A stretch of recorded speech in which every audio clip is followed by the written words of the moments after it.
Hello everyone, स्वागत है आप सभी का मेरे इस नए वीडियो में। आज के इस वीडियो में हम बात करेंगे कि इंटेलिजेंस ब्यूरो यानी खुफिया एजेंसी में एक शानदार वैकेंसी निकल के आ रही है। मल्टीटास्किंग स्टाफ यानी एमटीएस और सिक्योरिटी असिस्टेंट के पदों पर एक शानदार वैकेंसी निकल के आ रही है। इसका ऑनलाइन फॉर्म भरना स्टार्ट हो गया है। 14 अक्टूबर से इसका फॉर्म भरना यानी कल से इसका फॉर्म भरना स्टार्ट हो गया है और 13 नवंबर तक इसका फॉर्म आप भर सकते हैं। बात करते हैं इसके फॉर्म के बारे में, तो इस फॉर्म को कैसे अप्लाई करना है इस वीडियो में मैं आपको एक स्टेप बाय स्टेप एक लाइव फॉर्म फिल करके बताने वाला हूं, ताकि आप फॉर्म भरते समय किसी प्रकार की गलती न करें। तो चलिए शुरू करते हैं। मैंने आपको वीडियो के डिस्क्रिप्शन में एक लिंक दिया है, वहां आप क्लिक करेंगे और डायरेक्ट इसके वेबसाइट पे इसके पोर्टल पे आ जाएंगे। यहाँ आने के बाद यहाँ पर देख सकते हैं आपको कुछ ऐसा इंटरफेस देखने को मिलेगा। फॉर्म को अप्लाई करने के लिए सबसे पहले आपको अपना रजिस्ट्रेशन करना पड़ेगा। रजिस्ट्रेशन करने के लिए यहाँ देख सकते हैं रजिस्टर का बटन यहाँ आपको मिल जाएगा, यहाँ आपको क्लिक कर देना है। इसके बाद रजिस्ट्रेशन करने का आपको टैब यहाँ पे मिल जाएगा। आपको अपने बेसिक डिटेल्स यहाँ पे फिल करना है। सबसे पहले आपको यहाँ पे अपना पूरा नाम यहाँ पे लिख देना है। यहाँ आपको अपना मोबाइल नंबर लिखना है। अपने मोबाइल नंबर को दोबारा डाल के यहाँ पे कंफर्म कर लेना है। उसके बाद से यदि आप कोई अल्टरनेट मोबाइल नंबर देना चाहते हैं तो इसे यहाँ लिखेंगे, अदरवाइज आप इसे छोड़ भी सकते हैं। इसके बाद आपको अपना ईमेल आईडी यहाँ पे लिख देना है। ईमेल आईडी को दोबारा से लिख के यहाँ पे कंफर्म कर लेना है। इसके बाद नीचे देख सकते हैं डोमिसाइल स्टेट, आप जहाँ जिस भी स्टेट के निवासी हैं आपको यहाँ पर क्लिक करके आपको अपने स्टेट को यहाँ से चूज़ कर लेना है। जो भी स्टेट हो, आपको बिहार हो, असम है, जो भी आपको अपने अकॉर्डिंग यहाँ पे अपने स्टेट का चुनाव कर लेना है। इसके बाद यहाँ पूछ रहा है कि यदि आप 40% तक डिसेबल हैं तो आप इसे यस करेंगे और नहीं है तो इसे सिंपल नो कर देंगे। इसके बाद यहाँ पूछ रहा है कैटेगरी, आप कौन से कैटेगरी से बिलोंग करते हैं, ओबीसी, एससी या फिर ईडब्ल्यूएस, आप अपने अकॉर्डिंग यहाँ पे चूज़ कर लेंगे। एक चीज़ इसमें है ना कि आप नोटिफिकेशन में अच्छी तरीके से देखेंगे। आप देखेंगे कि जिस भी स्टेट के लिए आप अप्लाई कर रहे हैं उस स्टेट में आप जो भी कास्ट से बिलोंग कर, जैसे मान लीजिए आप ओबीसी हैं, जो भी कास्ट से बिलोंग करते हैं, आपके कास्ट के हिसाब से उस स्टेट में, उस जिले में मतलब वैकेंसी है कि नहीं। अगर वैकेंसी नहीं है तो आप यहाँ सिंपल यहाँ पे अनरिजर्व चूज़ करेंगे, यानी यूआर चूज़ करेंगे।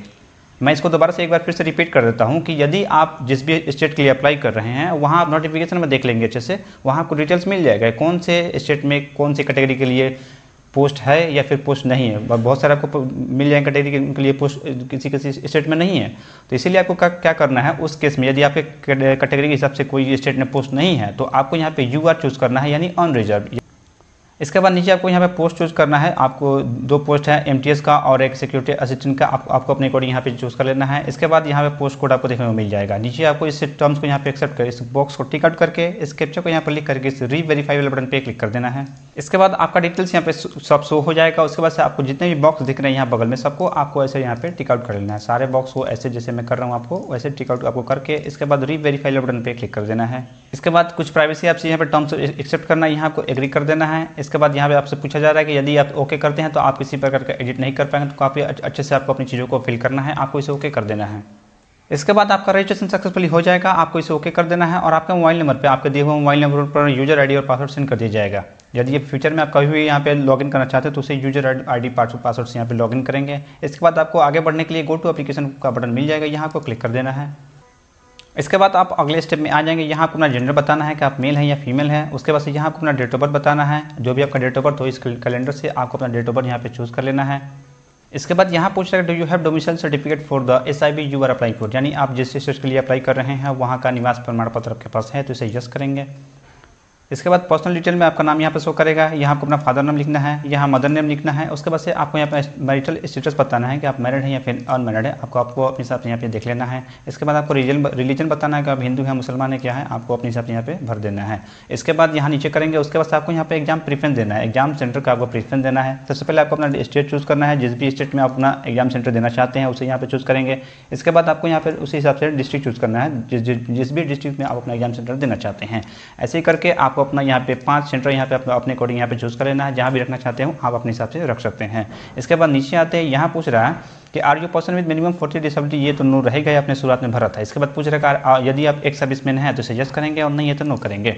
इसके बाद यहाँ पूछ रहा है कि यानी गुजरात में जो 2002 में दंगे हुए थे उसके आप विक्टिम वगैरह रहे हैं तो इसे नो यस करेंगे और नहीं रहे हैं तो इसे नो करेंगे। उसके बाद पूछ रहा है कि यदि आप उस एंटी सिख राइट हुआ था 1984 ईस्वी में, अगर उसमें उसके भी आप विक्टिम वगैरह कुछ हैं तो इसे यस करेंगे और नहीं है तो नो करेंगे।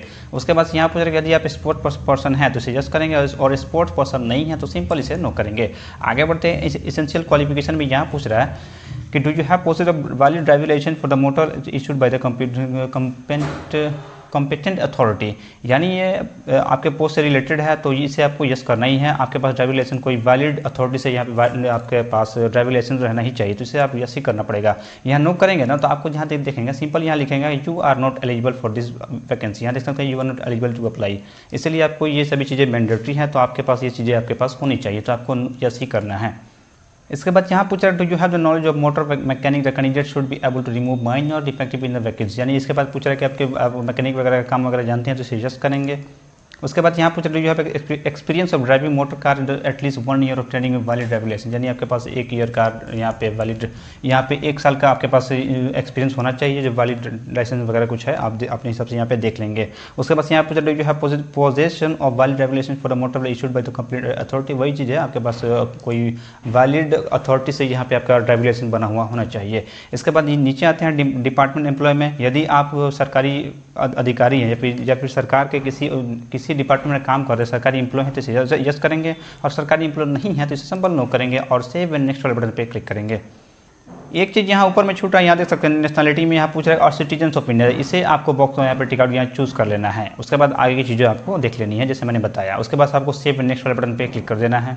इतना करने के बाद आपका डाटा सेव हो जाएगा और आप देख सकते हैं अगले स्टेप में आ जाएंगे। अब आपको यहाँ भरना है कम्युनिकेशन डिटेल्स।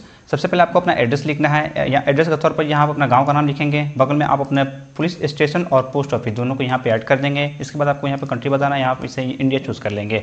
इसके बाद यहाँ आपको ना स्टेट बताना है, कौन से स्टेट्स का निवासी हैं, आपको जिस भी स्टेट के निवासी हो उसे यहाँ पे चूज़ कर लेना है। इसके बाद यहाँ पूछ रहा है कि आपका डिस्ट्रिक्ट पूछा है, जो भी आपका डिस्ट्रिक्ट हो ना आपको अपने अकॉर्डिंग यहाँ पे चूज़ कर लेना है। इसके बाद आपको यहाँ पे अपना पिन कोड लिखना है। इसके बाद यहाँ पूछा कि is permanent address same as correspondence address, यानी आपका कॉरेस्पॉन्डेंस एड्रेस और परमानेंट एड्रेस दोनों सेम है तो इसे यस करेंगे, दोनों जगह सेम हो जाएगा। और अलग अलग है तो यहाँ पे नो करके आप अलग अलग भी यहाँ पे दे सकते हैं, कोई दिक्कत नहीं है। इसके बाद आपको सेव एंड नेक्स्ट वाले बटन पे फिर से क्लिक कर देना है। इसके बाद अगले स्टेप में यहाँ देख सकते हैं आपको क्वालिफिकेशन डिटेल्स यहाँ भरना है। सबसे पहले आपको यहाँ पे मैट्रिक का डिटेल्स यहाँ पे फिल करना है। यहाँ आपने कौन से बोर्ड से अपना मैट्रिक पास किया उस बोर्ड को यहाँ पे लिखेंगे, बिहार बोर्ड या फिर सीबीएसई से जो भी बोर्ड हो आपको अपने यहाँ पे बोर्ड को लिख देना है। इसके बाद आपको यहाँ पे मंथ और ईयर दोनों आपको बताना है, पासिंग ऑफ ईयर और मंथ, कौन से मंथ में और कौन से ईयर में आपने अपना मैट्रिक पास किया था। इसके बाद कौन से स्कूल से इंस्टीट्यूट से आपने अपना मैट्रिक पास किया था उसका स्कूल का नाम यहाँ पे लिखेंगे। इसके बाद आपके मैट्रिक में कौन कौन से सब्जेक्ट है उन सारे सब्जेक्ट को यहाँ पे मैनुअली टाइप करके आपको ऐड कर देना है। इसके बाद यहाँ आपको क्वालिफिकेशन में आपको पास यहाँ पे चूज़ कर लेना है। इसके बाद में यहाँ पूछा please one of the following, यहाँ क्लिक करेंगे। उसके बाद आपको बताना है कि आपके मैट्रिक में कौन सा चीज़ था, परसेंटेज था या फिर जीपीए था, आपको अपने को यहाँ पे चूज़ कर लेना है और इस हिसाब से आपको आगे के डिटेल्स भरना है। इसके बाद यहाँ पूछ रहा है मार्क्स ऑफ 10, आपके मैट्रिक में कितने मार्क्स थे आपको अपने हिसाब से यहाँ पे लिख देना है, जितना भी मार्क्स आपको मिला हो मैट्रिक में। इसके बाद आपका मैक्सिमम मार्क्स कितना का था, जैसे मान लीजिए आपका 500 का था तो ये हो गया आपका 500 का पूरा मैक्सिमम मार्क्स था और 500 में से आपको मिला है यहाँ से 310 नंबर। कुछ इस प्रकार से आप अपनी चीज़ों को भरेंगे। आगे बढ़ते हैं, यहाँ आपको अपना इंटरमीडिएट की जानकारी भरना है। यहाँ आपको अपना बोर्ड का नाम लिखना है, कौन से बोर्ड से आपने अपना इंटर पास किया है। बोर्ड का नाम लिखने के बाद आपको यहाँ पे ईयर ऑफ पासिंग बताना है, कौन से ईयर में आपने अपना इंटर पास किया था। इसके बाद बगल में आपसे पूछ रहा है कौन से इंस्टीट्यूट से आपने अपना इंटर पास किया है, उस इंस्टीट्यूट का नाम यहाँ पे लिखेंगे।